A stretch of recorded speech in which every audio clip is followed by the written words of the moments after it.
Peter, thank you so much for being here with us today. What is the mood in Washington at the moment?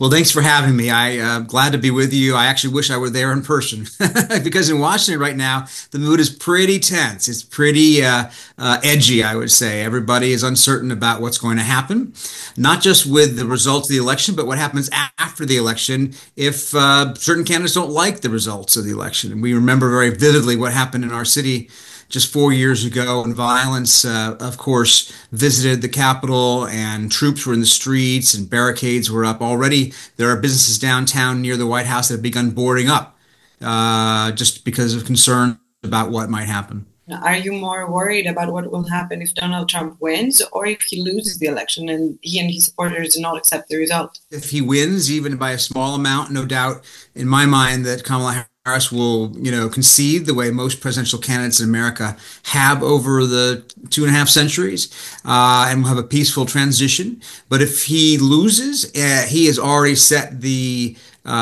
stage for complaining that it wasn't fair. And I think that's, you've seen that in the last number of days and weeks when he has said that if it's a fair election, he would win by a landslide. So if he sees anything other than that, he's going to sit there and say, well, see, they've somehow stolen it from me because otherwise I would have certainly won. And if he does that, which he says he will, it will sow discord and distrust in the system.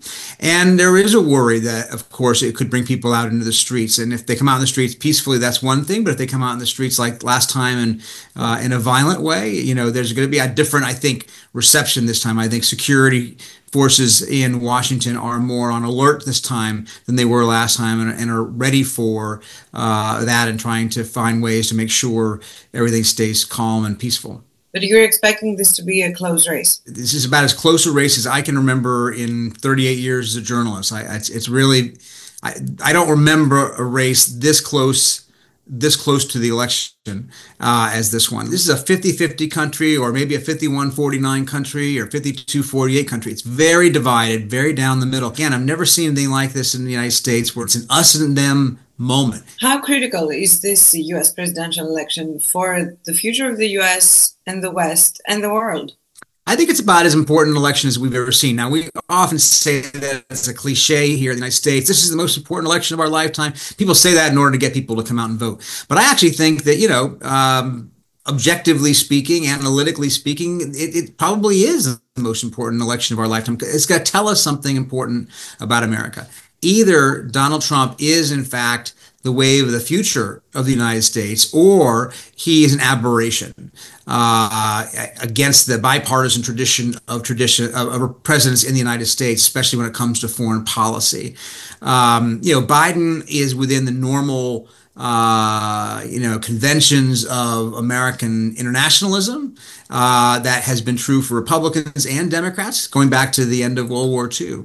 Trump has been the outlier. He has been the one who doesn't see the world or America's place in the world in the same way.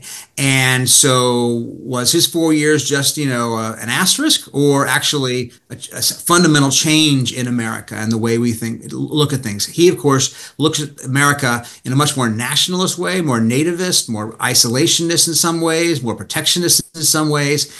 He doesn't believe in alliances in the same way that the Reagans and the Bushes and the Clintons and the Bidens of the world have over the years.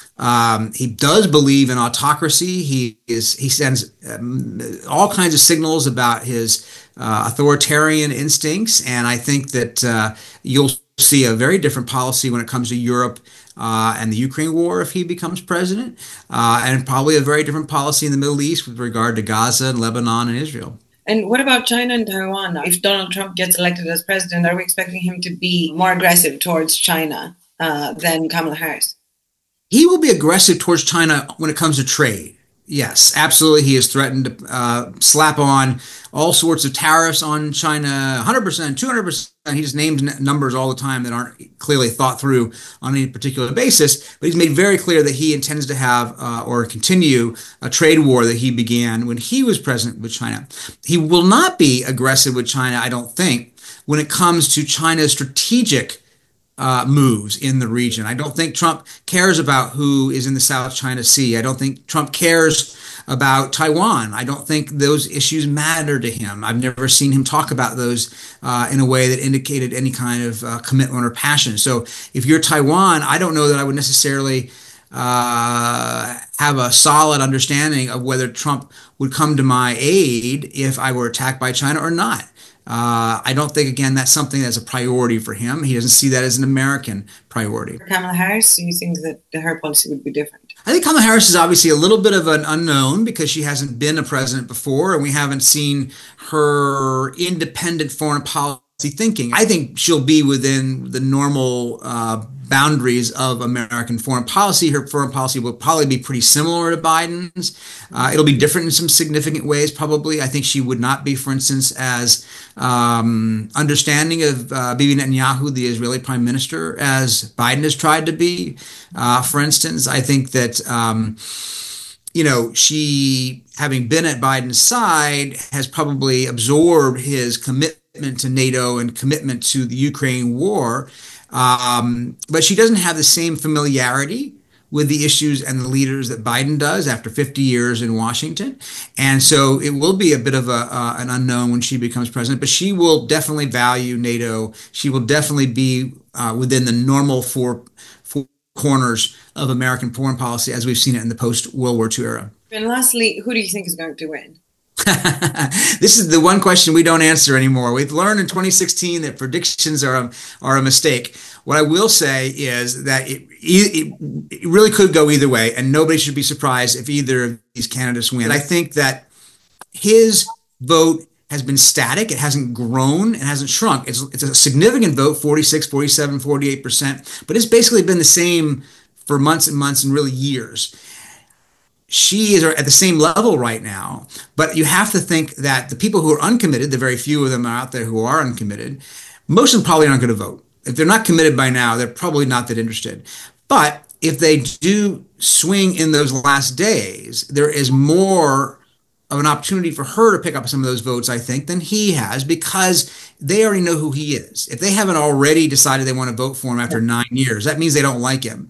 And that means then she has to close the sale with them and convince them that, yeah, you don't like him, but it's important that you can accept me, Kamala Harris, and come out and vote for me. Now, I don't know whether she's going to be able to do that, but she has, therefore, I think, a higher ceiling and more upward potential for another point or two in these last days. And she also has an advantage in the enthusiasm level, according to polls, for her voters. The question is, honestly, it's a cliche here as well, but it does depend on who turns out. Thank you so much, Peter, for being here with us. Thank you. Great talking to you.